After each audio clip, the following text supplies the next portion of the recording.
नमस्कार, मैं हूं आपके साथ यशु शुक्ला। स्वागत है आपका हमारी खास पेशकश स्पेशल रिपोर्ट पे। और आज हम सबसे पहले बात करेंगे पीएम मोदी के ब्रुनेई और सिंगापुर दौरे की। मोदी का ये विदेश दौरा अहम माना जा रहा है। भारत और सिंगापुर में डिजिटल तकनीकी, सेमीकंडक्टर, स्वास्थ्य और स्किल डेवलपमेंट के क्षेत्र में सहयोग बढ़ाने पर सहमति हुई है। वहीं हम बात करेंगे हरियाणा बीजेपी में बगावत की, जहां टिकट नहीं मिला तो कई नेताओं ने पार्टी छोड़ दी है। रतिया विधायक लक्ष्मण नापा की रहे जुदा हो गई हैं और शमशेर गिल, कर्णदेव कंबोज आदि ने बीजेपी को अलविदा कह दिया है। वहीं चलते चलते अग्निपथ स्कीम में बदलाव की आहट पर हमारी रिपोर्ट। चले चलते खबरों के विस्तार में।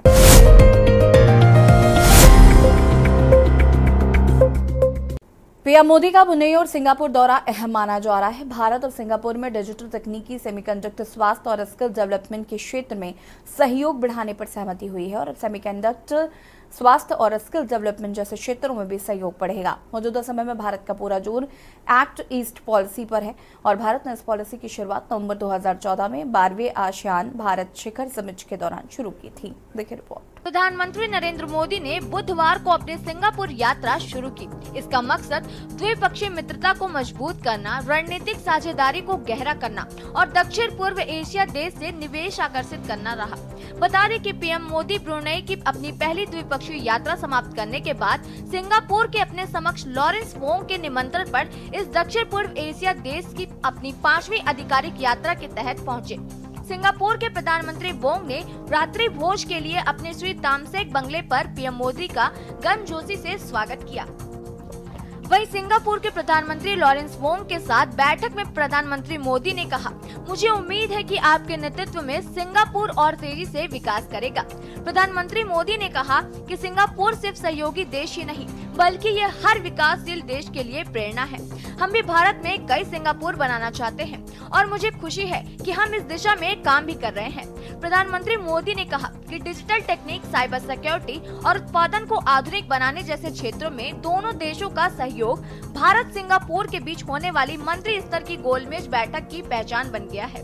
प्रधानमंत्री के साथ इस बैठक में विदेश मंत्री एस जयशंकर, राष्ट्रीय सुरक्षा सलाहकार अजीत डोभाल, सचिव जयदीप मजूमदार और विदेश मंत्रालय के प्रवक्ता रणधीर जायसवाल भी बैठक में मौजूद रहे। आपके भावपूर्ण शब्द, गर्मजोशी भरे स्वागत और आतिथ्य सत्कार के लिए मैं आपको और पूरे शाही परिवार का हृदय से आभार व्यक्त करता हूं।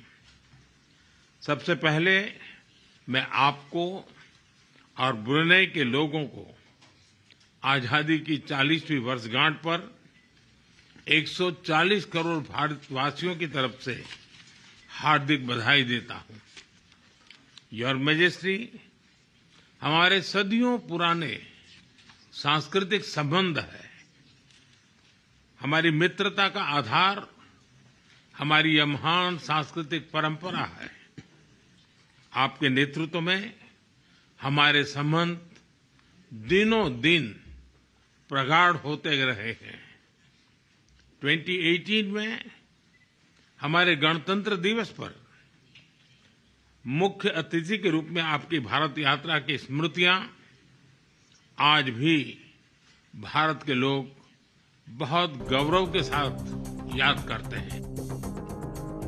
इससे पहले बुधवार को प्रधानमंत्री मोदी ने सिंगापुर के पीएम के साथ semiconductor company EM holding limited के प्लांट का भी दौरा किया। प्रधानमंत्री ने सिंगापुर के राष्ट्रपति षणमुगरत्नम और वरिष्ठ मंत्री गो चोक तोंग और विभिन्न कंपनियों के सीईओ से मुलाकात भी। योर मैजेस्टी, मुझे अत्यंत खुशी है कि मुझे अपने तीसरे कार्यकाल की शुरुआत में ही ब्रुनेई की यात्रा करने का और आपसे भविष्य के विषय में चर्चा करने का सौभाग्य मिला है। यह भी सुखद संयोग है कि इस वर्ष हम द्विपक्षीय साझेदारी की 40वीं वर्षगांठ मना रहे हैं। भारत की एक्ट ईस्ट पॉलिसी और इंडो पैसिफिक विजन में ब्रुनेई का महत्वपूर्ण साझेदार होना ये हमारे लिए उज्जवल भविष्य की गारंटी है। हम एक दूसरे की भावनाओं का सम्मान करते हैं। मुझे विश्वास है कि मेरी इस यात्रा से और हमारी चर्चाओं से आने वाले समय के लिए हमारे संबंधों को स्ट्रैटेजिक दिशा मिलेगी। एक बार फिर इस अवसर पर मैं आपका हृदय से बहुत बहुत आभार व्यक्त करता हूं। मोदी का ब्रुनेई और सिंगापुर दौरा अहम क्यों? भारत और सिंगापुर में डिजिटल टेक्निक, सेमीकंडक्टर, स्वास्थ्य और स्किल डेवलपमेंट के क्षेत्र में सहयोग बढ़ाने पर सहमति।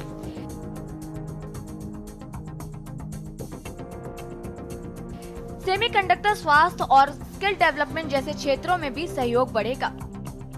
मौजूदा समय में भारत का पूरा जोर एक्ट ईस्ट पॉलिसी पर है। भारत ने इस पॉलिसी की शुरुआत नवंबर 2014 में 12वें आसियान भारत शिखर समिट के दौरान शुरू की थी। इस पॉलिसी का उद्देश्य हिंद महासागर में बढ़ रही समुद्री क्षमता का मुकाबला करना है। साथ ही साउथ चाइनीज सी और हिंद महासागर में रणनीतिक साझेदारी का निर्माण करना है। चीन लगातार साउथ चाइना सी में अपना प्रभुत्व जमाने की कोशिश कर रहा है। इसी वजह से कई देशों से लगातार चीन का विवाद बना हुआ है।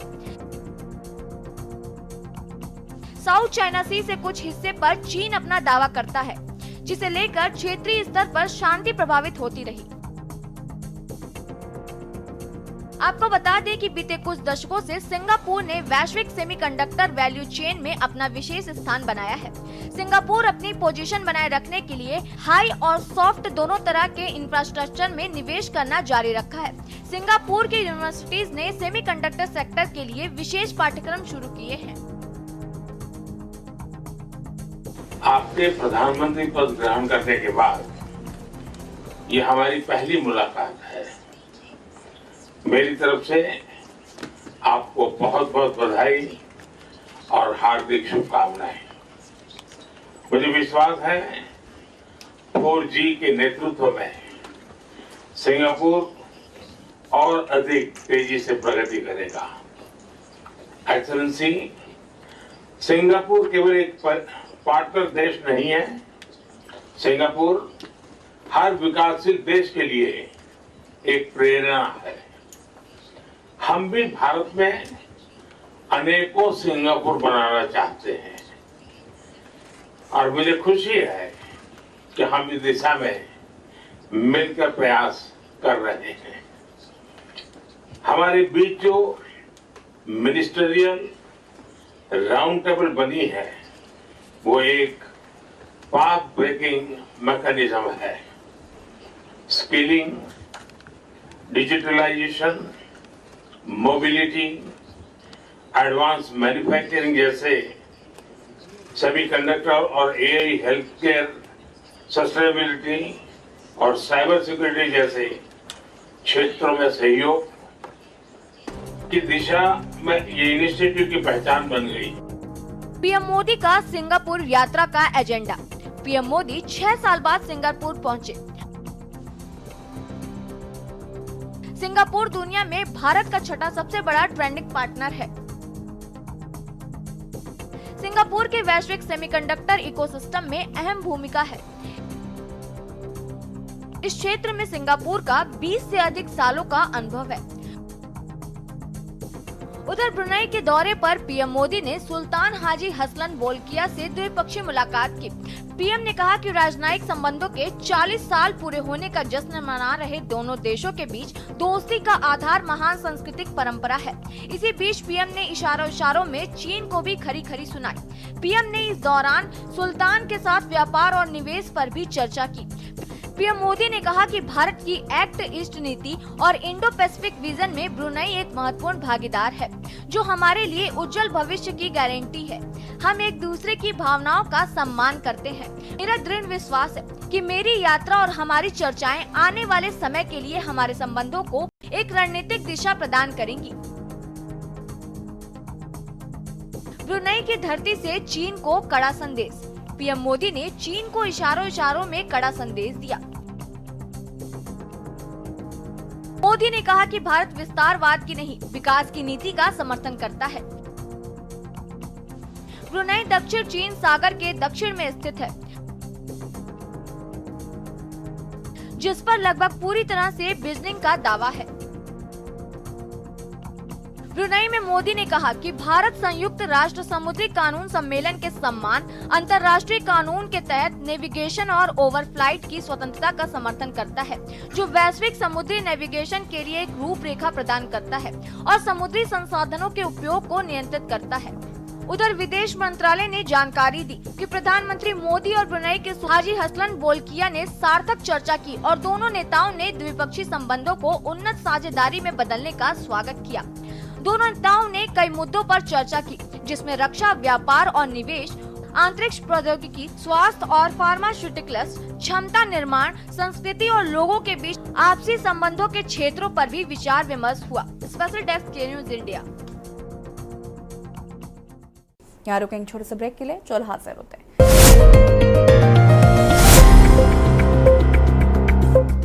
ब्रेक के बाद एक बार फिर से आप सभी का स्वागत है। भारतीय जनता पार्टी ने नामांकन की प्रक्रिया शुरू होने के ठीक एक दिन पहले हरियाणा चुनाव के लिए उम्मीदवारों की पहली सूची जारी की है और बीजेपी की ओर से जारी की गई जंबो लिस्ट में कुल 90 में से 67 विधानसभा सीटों के लिए उम्मीदवारों के नाम हैं। भारतीय जनता पार्टी की ओर से टिकट वितरण के साथ ही पार्टी में बगावत तेज हो गई है और इस कड़ी में भाजपा ने सांसद नवीन जिंदल की मां और पूर्व मंत्री सावित्री जिंदल ने भाजपा के टिकट न मिलने के बाद बगावती रुख अपना लिया है। सावित्री जिंदल ने स्पष्ट शब्दों में कहा है कि मैं तो चुनाव लड़ूंगी। इस बयान से राजनीतिक हलचल तेज हो गई है। देखिए रिपोर्ट। भारतीय जनता पार्टी ने नामांकन की प्रक्रिया शुरू होने से ठीक एक दिन पहले हरियाणा चुनाव के लिए उम्मीदवारों की पहली सूची जारी कर दी है। बीजेपी की ओर से जारी की गई जंबो लिस्ट में कुल 90 में से 67 विधानसभा सीटों के लिए उम्मीदवारों के नाम हैं। भारतीय जनता पार्टी की ओर से टिकट वितरण के साथ ही पार्टी में बगावत तेज हो गई है। भाजपा से सांसद नवीन जिंदल की मां और पूर्व मंत्री सावित्री जिंदल ने भाजपा के टिकट न मिलने के बाद बगावती रुख अपना लिया है। सावित्री जिंदल ने स्पष्ट शब्दों में कहा कि मैं तो चुनाव लड़ूंगी। इस बयान से राजनीतिक हलचल और तेज हो गई है। वहीं हरियाणा के बिजली मंत्री रंजीत चौटाला ने भी भाजपा के खिलाफ बगावती सुर अपनाए हैं। रणजीत सिंह ने भाजपा को छोड़कर निर्दलीय चुनाव लड़ने का ऐलान किया है। वो 8 सितंबर को रनिया में शक्ति प्रदर्शन करेंगे। रंजीत ने कहा कि भाजपा हाईकमान ने मुझे दबावली से चुनाव लड़ने का ऑफर दिया है, लेकिन मैंने ये ऑफर ठुकरा दिया। रनिया सीट से टिकट न मिलने के बाद चौटाला ने कहा वे जल्दबाजी में कोई निर्णय नहीं लेंगे। सावित्री जिंदल का ये फैसला भाजपा के लिए बड़ा झटका माना जा रहा है, क्योंकि वे एक महत्वपूर्ण और प्रभावशाली नेता रही।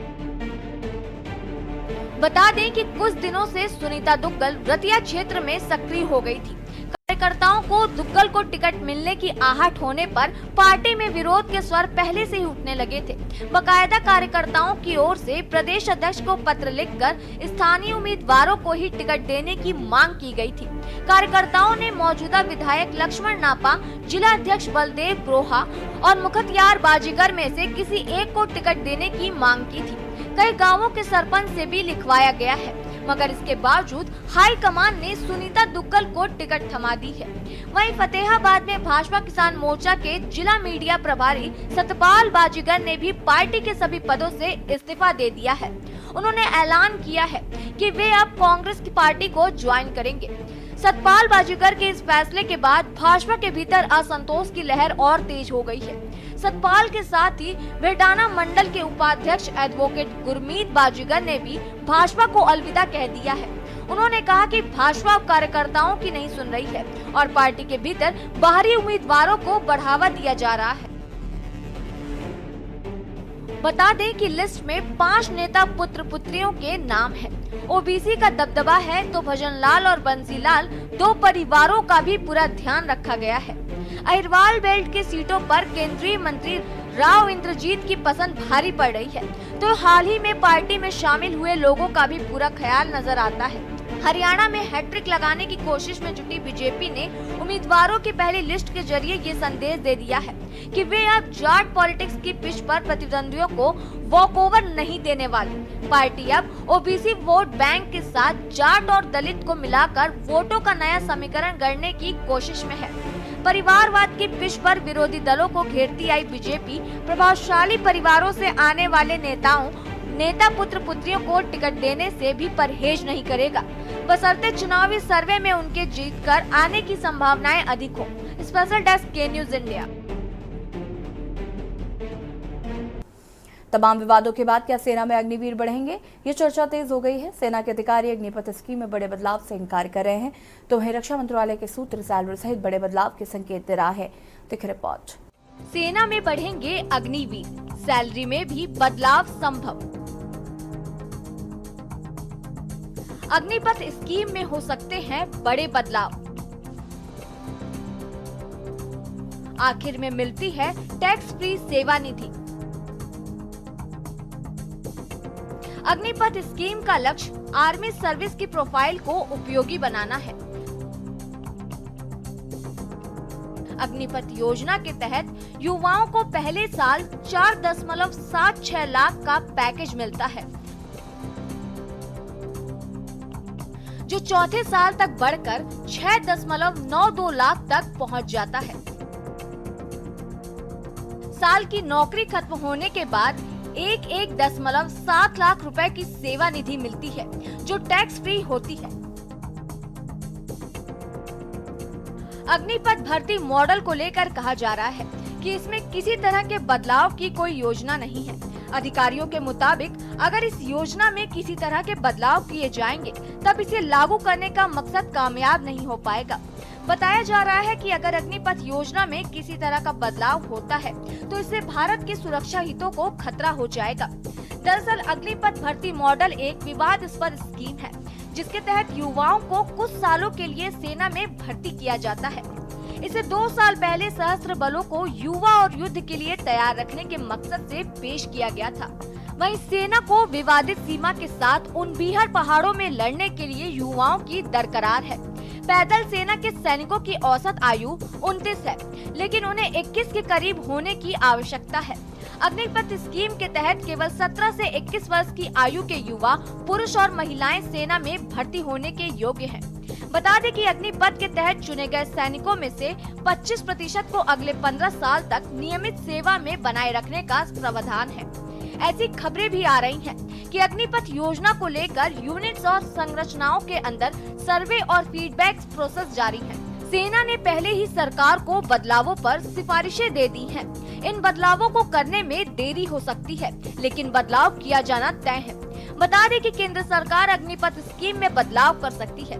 रक्षा मंत्रालय से जुड़े सूत्रों के मुताबिक अग्निपथ स्कीम में बदलाव जरूर किए जाएंगे, लेकिन ये सब सही समय पर होगा। बताया जा रहा है कि सेना में अग्निवीरों की संख्या बढ़ाने और उनके वेतन और पात्रता में बदलाव करने पर विचार विमर्श किया जा रहा है। 4 साल के लिए की जाती है भर्ती। बता दें कि भारत सरकार ने जून 2022 में रक्षा बलों के लिए अग्निपथ भर्ती स्कीम का ऐलान किया था, जिसके अंतर्गत भारतीय सैनिकों की भर्ती सिर्फ 4 साल के लिए की जाती है। अग्निपथ योजना के तहत सैनिकों की भर्ती प्रक्रिया में एक बड़े बदलाव की घोषणा भारत के रक्षा मंत्री राजनाथ सिंह ने की थी। इस योजना में सेना में 4 साल के लिए युवाओं की भर्ती का प्रावधान है। साथ ही उन्हें सेवानिवृत्ति के साथ सेवा निधि पैकेज दिए जाने की योजना भी इस स्कीम में शामिल है। स्कीम के तहत सेना में शामिल होने वाले को अग्निवीर कहा जाता है। स्पेशल डेस्क के न्यूज इंडिया। स्पेशल रिपोर्ट में फिलहाल इतना ही। देखते रहिए के न्यूज इंडिया। नमस्कार।